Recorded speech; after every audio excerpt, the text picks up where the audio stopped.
Hello विद्यार्थी मित्रों, बधाने जय श्री कृष्ण। હવે આપણે ગયા વખતે ઓહમનો નિયમ ભણી ગયા।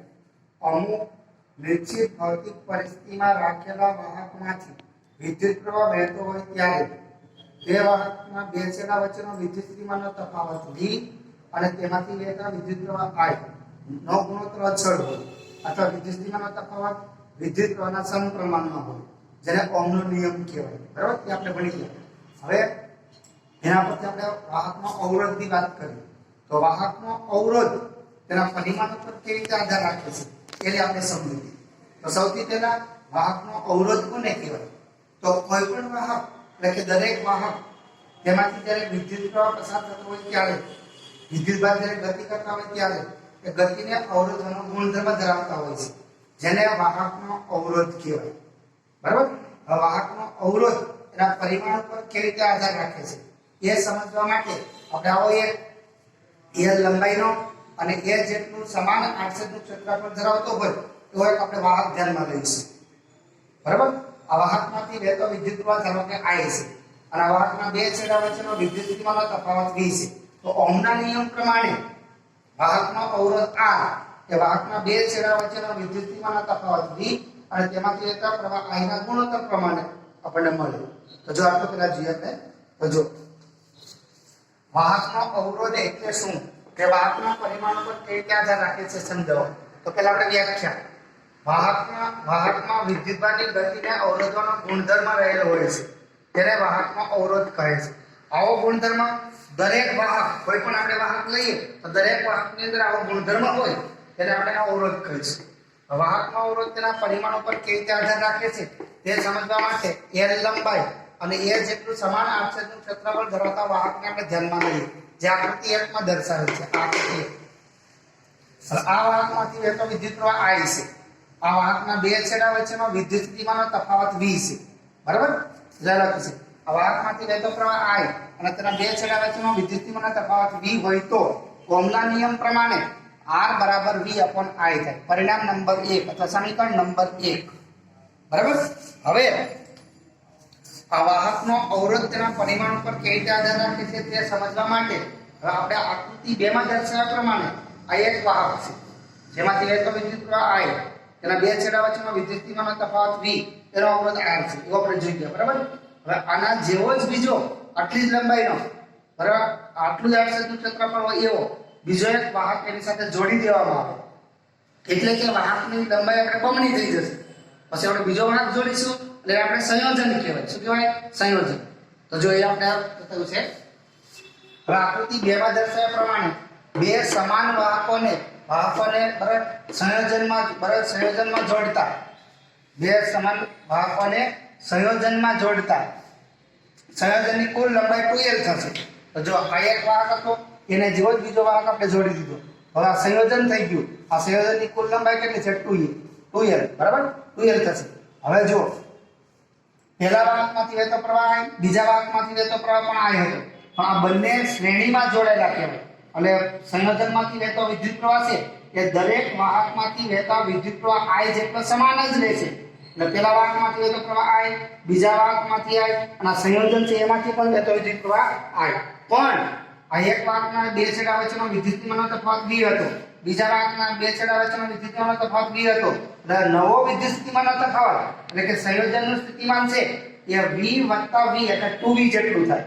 બરાબર, એ લખીશું જો સંયોજનમાંથી વહેતો પ્રવાહ દરેક સ્વતંત્ર વાહકમાંથી વહેતા પ્રવાહ I જેટલો સમાન છે, જ્યારે વાહકના વિદ્યુત સ્થિતિમાનનો તફાવત સંયોજનના વાહકના વિદ્યુત સ્થિતિમાનનો તફાવત V હોવાથી બરાબર કુલ વિદ્યુત સ્થિતિમાન આપણને કેટલું મળશે? V ડેશ, એને આપણે 9 નામ આપીએ V ડેશ, એ બમણું થશે 2V। બરાબર, જો સંયોજનનો આખું સંયોજન બન્યું એનો કુલ અવરોધને આપણે R ડેશ કહીએ તો પરિણામ 1 ઉપરથી સમીકરણ 1 ઉપરથી આ નવો અવરોધ માટે R ડેશ કહેવાનું, V એટલે નવું સ્થિતિમાન કેટલું છે? V ડેશ કહીએ એટલે આપણે કેટલું મળ્યું? 2V જેટલું। બરાબર, અને I એમને બંને સંયોજન માટે ધ્યાન રાખીશું R ડેશ બરાબર નવું સ્થિતિમાન 2V પ્રવાહ I જેટલો। બરાબર, હવે આપણને ખબર છે આ 2 એમને રાખીએ V upon I બરાબર R કહેવાય, પરિણામ 1 ઉપરથી V બરાબર 2R થયું। તો આનો અર્થ શું થયો? વાહકનો અવરોધ બમણો થાય છે. એટલે કે વાહકની બરાબર લંબાઈ બમણી કરવામાં આવે તો અવરોધ પણ કેવો મળે આપણને બમણો. તો આપણે આમ કહી શકીએ આમ વાહકનો અવરોધ તેની લંબાઈના સમપ્રમાણમાં હોય એટલે કે લંબાઈ બમણી કરતા અવરોધ પણ બમણો થાય એટલે કે R છેદે છે L. આને કહીએ પરિણામ નંબર 2 અથવા સમીકરણ નંબર 2. હવે આ જ રીતે હવે વાહક છે આપણે આકૃતિ 1 માં દર્શાવેલો આ વાહક બરાબર. હવે આ વાહકને તેની લંબાઈને સમાંતર એક સરખા બે ભાગમાં કાપવામાં આવે તો દરેક ટુકડો ઉપરનો નીચેનો દરેક ટુકડાની લંબાઈ L જેટલી સમાન રહેશે. પણ એનું આડછેદ જે છે વચ્ચેથી આપણે અડધા ભાગમાં કાપીએ એટલે ઉપરના ભાગનું ક્ષેત્રફળ a/2 નીચેના ભાગનું ક્ષેત્રફળ a/2 થશે. પણ આ બંનેને આપણે જોડી દઈએ બરાબર તો બંનેનું જોડાણ કેવું થયું સમાંતર. અને સમાંતર જોડાણમાં બરાબર વિદ્યુત સ્થિતિમાનનો તફાવત બદલાતો નથી એક સરખો જ હોય. એટલે આપણે હવે જો આ વાહકમાંથી વહેતો વિદ્યુત પ્રવાહ કેટલો છે I બરાબર. હવે આપણે બે સરખા ભાગમાં કાપીએ એટલે ઉપરના ટુકડાનું આડછેદનું ક્ષેત્રફળ a/2 નીચેના ટુકડાનું ક્ષેત્રફળ a/2 લંબાઈ બેની સમાન પણ ઉપરના ટુકડામાંથી વહેતો વિદ્યુત પ્રવાહ પણ તેના કરતા કેવો થશે અડધો ટુકડો એટલે અડધો I/2 એને આપણે એવું કહીશું બરાબર. હવે બે ટુકડાને આપણે જોડી દઈએ તો સંયોજન બન્યું. એ સંયોજનમાં કુલ લંબાઈ કેટલી L બરાબર. હવે સંયોજનના બે છેડા વચ્ચેનું વિદ્યુતીમાન કેટલું બંને ટુકડા સમાંતર હોવાથી સ્થિતિમાન બદલાતું નથી એટલે V જેટલું રહેશે. એટલે સંયોજનનું સ્થિતિમાન કેટલું V. સંયોજનમાંથી વહેતો પ્રવાહ કેટલો સંયોજનમાંથી તો દરેકમાંથી અડધો થી જાય I/2 બરાબર.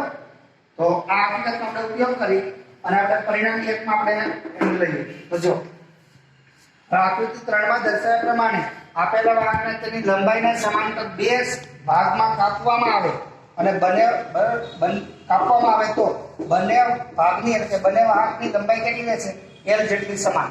આ એક પહેલો ભાગ આ બીજો ભાગ બેની લંબાઈ જેટલી સમાન છે બરાબર. વાહકના બંને ભાગ સમાંતર હોવાથી સંયોજનનો વિદ્યુત સ્થિતિમાનનો તફાવત V જેટલો જ રહેશે. સ્થિતિમાન શરૂઆતમાં જે હોય એટલું સ્થિતિમાન રહે. જ્યારે વિદ્યુત પ્રવાહ છે I ડેશ એ અડધો થાય. હવે આ હકીકતનો ઉપયોગ આપણે પરિણામ 1 માં કરીએ સમીકરણ 1 માં તો જો સંયોજનનો કુલ અવરોધને આપણે R ડબલ ડેશ કહીએ તો સમીકરણ 1 ઉપરથી V upon I ડેશ સ્થિતિમાન સંયોજનનું કેટલું છે V જેટલું પણ પ્રવાહ કેટલો હતો I/2 બરાબર. હવે આ બે છેદનો છેદ ઉપર જશે 2 અને V upon I વધ્યા પરિણામ 1 ઉપરથી V upon I = R થાય. તો આમ બરાબર વાહકનું ક્ષેત્રફળ અડધું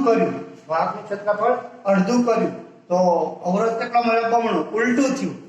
ક્ષેત્રફળ અડધું અવરોધ બમણો એટલે આ પરથી કહી શકીએ કે વાહકનો અવરોધ તેના ક્ષેત્રફળના વ્યસ્ત પ્રમાણમાં હોય છે.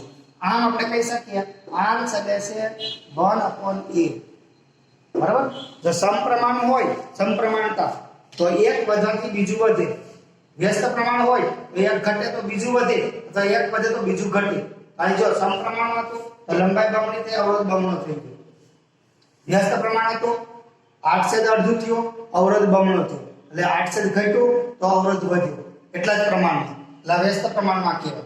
અને તે પરિણામ નંબર 3.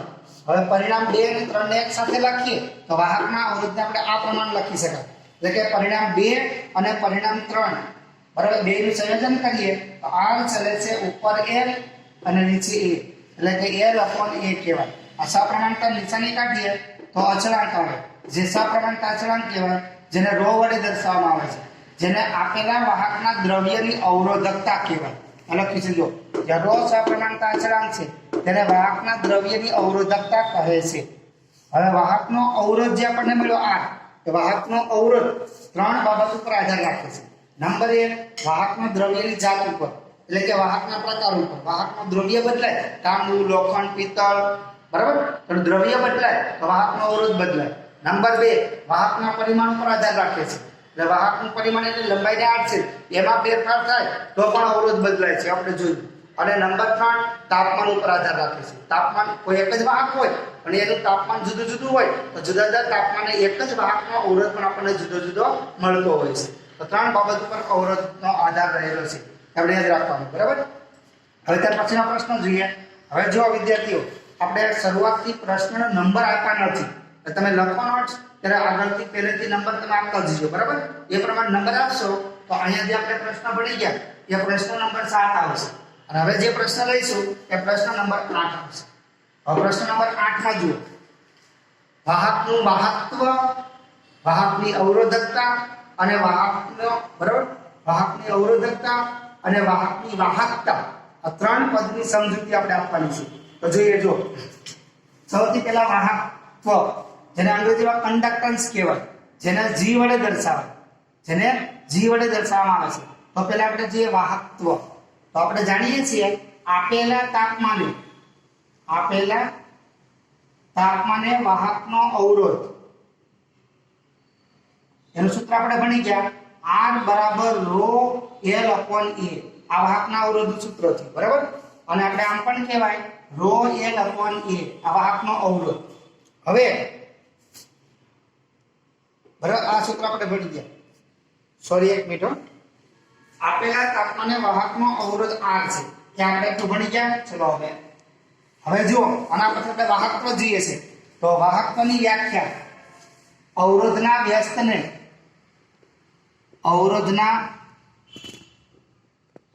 વ્યસ્તને વાહકત્વ કહે છે. વાહકત્વ એટલે કન્ડક્ટન્સ. તો આમ વાહકત્વ એટલે આપણને મળ્યું વાહકત્વ બરાબર 1 અવરોધ.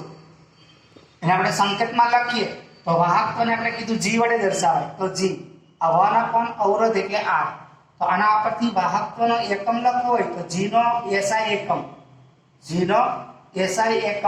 તો 1/ઓહ્મ. 1/ઓહ્મ છે એને આ પ્રમાણે પણ દર્શાવાય, મોહ, જેને વંચાય મોહ, જેને મોહ વડે દર્શાવાય. હવે કેપિટલ G છે, બરાબર, એનું પરિમાણ આપણે લખીએ તો અવરોધનું જે પરિમાણ છે એ અવરોધના પરિમાણનું વ્યસ્ત. તો આપણે આગળ ભણી ગયા, અવરોધનું પરિમાણ શું હતું? M1 L2 T-3 A-2. આ અવરોધનું પરિમાણ હતું. હવે આપણે વાહકત્વનું પરિમાણ લખવું હોય તો આપણે આનું વ્યસ્ત કરવું પડે. વ્યસ્ત કરીએ એટલે M-1 L-2 T-3 અને A-2. હવે વાહકત્વનો આધાર, બરાબર, વાહકત્વનો આધાર તો આપણે અવરોધ ઉપર આધારિત હોવાથી અવરોધનું જ વ્યસ્ત છે, એટલે અવરોધ જે બાબત ઉપર આધાર રાખે એ જ બાબત ઉપર વાહકત્વનો આધાર રહેલો ગણાય. હવે ત્યાર પછી બીજો પોઈન્ટ આપણે લઈએ. આમાં આપણે કીધું છે અવરોધકતા.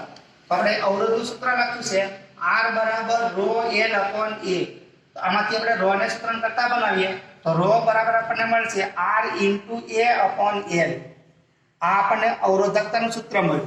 આ સૂત્ર પરથી આપણે અવરોધકતાની વ્યાખ્યા આપી. તો જો આ સમીકરણમાં A બરાબર 1 એકમ લઈએ, 1 એકમ, બરાબર, અને L બરાબર પણ આપણે 1 એકમ લઈએ, એટલે કે એકમ લંબાઈ અને એકમ આડછેદ નું ક્ષેત્રફળ લઈએ તો આપણને મળશે આ ρ બરાબર R મળે. તો આના ઉપરથી અવરોધકતાની વ્યાખ્યા આપણે આ પ્રમાણે આપી શકાય, એકમ લંબાઈ અને એકમ આડછેદનું ક્ષેત્રફળ ધરાવતા વાહકના દ્રવ્યની અવરોધકતા કહે છે. ફરી વખત, એકમ લંબાઈ અને એકમ આડછેદનું ક્ષેત્રફળ ધરાવતા વાહકના અવરોધને તેની અવરોધકતા કહે છે, જેના માટેની સંજ્ઞા ρ, બરાબર. હવે અવરોધકતાનો SI એકમ આ સૂત્ર પરથી આપણે લખીએ તો અવરોધકતા ρ નો એકમ, અવરોધકતા ρ નો SI એકમ આ સૂત્ર પરથી. તો ચલો, અવરોધનો એકમ કયો છે? ઓહ્મ. ઉપર મીટર સ્ક્વેર થશે, છેદમાં લંબાઈ એનો એકમ મીટર, એટલે 1 મીટર કેન્સલ થાય અને ઓહ્મ × મીટર મળે. હવે અવરોધકતા ρ નું પરિમાણ આપણે લખવું હોય, પારિમાણિક સૂત્ર, તો આપણે અવરોધનું પારિમાણિક સૂત્ર તો આપણે લખી જો અવરોધનું પારિમાણિક સૂત્ર લખી M1 L2 T-3 A-2. તો આ આવશે વધારાનો 1 મીટરનો ઉમેરો થશે, એટલે લંબાઈનું પરિમાણ છે આમાં, એમાં 1 નો વધારો થાય, એટલે આપણને અવરોધકતાનું પરિમાણ મળે M1 L3 T-3 અને A-2. તો અવરોધકતાનું પરિમાણ થઈ ગયું. હવે આપણે બીજું કહીએ તો અવરોધકતા એ 3 બાબત ઉપર આધાર રાખે છે, બરાબર. અવરોધકતાનો આધાર 3 બાબતો ઉપર. નંબર 1, દ્રવ્યની જાત ઉપર, નંબર 2, વાહકના તાપમાન ઉપર. વાહકનું તાપમાન બદલાય તો જુદા જુદા તાપમાને એક જ દ્રવ્યની અવરોધકતા આપણને જુદી જુદી મળે. અને નંબર 3, વધારામાં વાહકના દબાણ ઉપર આધાર રાખે છે. શેના પર? વાહકના દબાણ ઉપર. પણ અવરોધકતાનો આધાર એ વાહકના પરિમાણ ઉપર રહેલો નથી, પરિમાણ ઉપર આધાર રાખશે નહીં. તો આ બીજો આપણને માગ્યું તો અવરોધકતા વિશે સમજૂતી, તો આપણે અવરોધકતા વિશે કીધું. હવે ત્રીજો આપણને કીધું છે વાહકતા, જેને સિગ્મા વડે દર્શાવાય. બરાબર, તો આપણે અવરોધકતાનું સૂત્ર ભણી ગયા, રો બરાબર RA/L. હવે આપણે અવરોધકતા રો છે એનો વ્યસ્ત લઈએ તો અવરોધકતાના વ્યસ્તને વાહકતા કહેવાય. અવરોધકતાના વ્યસ્તને વાહકતા કહે છે. બરાબર, તો આમ આપણે વાહકતાને સિગ્મા વડે દર્શાવાય, તો આમ વાહકતા બરાબર 1 અવરોધકતા. અને આપણે સંકેતમાં લખીએ તો વાહકતાને સિગ્મા વડે દર્શાવાય, તો સિગ્મા બરાબર 1/ρ. સિગ્મા બરાબર 1/ρ. તો આ સૂત્ર પરથી આપણે સિગ્મા એટલે વાહકતા, સિગ્માનો એકમ, વાહકતાનો એકમ, વાહકતાનો એકમ લખીએ તો આપણે અવરોધકતાનો જે એકમ છે એનો વ્યસ્ત એટલે પ્રતિ ઓહ્મ ઇન્ટુ પ્રતિ મીટર, પ્રતિ ઓહ્મ ઇન્ટુ પ્રતિ મીટર. અને આપણે કીધું એ પ્રમાણે, બરાબર, આ પ્રતિ ઓહ્મ છે એને mho વડે દર્શાવવામાં આવે છે, mho, જેનો સંકેત છે આ પ્રમાણે, આ mho. બરાબર, તો આને આપણે આમ લખી શકીએ, આ mho ઇન્ટુ પ્રતિ મીટર, mho ઇન્ટુ પ્રતિ મીટર. હવે અવરોધકતા વાહકતા છે સિગ્મા, એનો એસઆઈ એકમ કયો? તો mho પ્રતિ મીટર, mho પ્રતિ મીટર. mho ને ઘણી વખત સાયમન વડે પણ દર્શાવવામાં આવે, સિમોન્સ કહેવાય. શું કહેવાય? સિમોન્સ. ચલો, હવે સિગ્મા છે એનું પરિમાણ એટલે કે વાહકતાનું પરિમાણ એટલે અવરોધકતાના પરિમાણનું વ્યસ્ત. તો સિગ્માનું પરિમાણ આપણે લખવું હોય તો સિગ્માનું પરિમાણ આપણે આ પ્રમાણે લખી શકીએ, સિગ્માનું પરિમાણ બરાબર અવરોધકતાનું જે પરિમાણ છે એનું વ્યસ્ત. વ્યસ્ત એટલે જે MLT માં જે ઘાતાંકો છે એનું વ્યસ્ત વિરુદ્ધ થઈ જશે. તો ચલો આપણને મળશે m⁻⁻1, l⁻−3, t⁻3 અને a⁻2. તો આ થઈ ગયું વાહકતા સિગ્માનું પરિમાણ. બરાબર, હવે વાહકતા છે એ અવરોધકતાનું વ્યસ્ત છે એટલે અવરોધકતાનો આધાર 3 બાબતો ઉપર છે, એની એ 3 બાબતો ઉપર આ વાહકતાનો આધાર રહેલો હોય છે.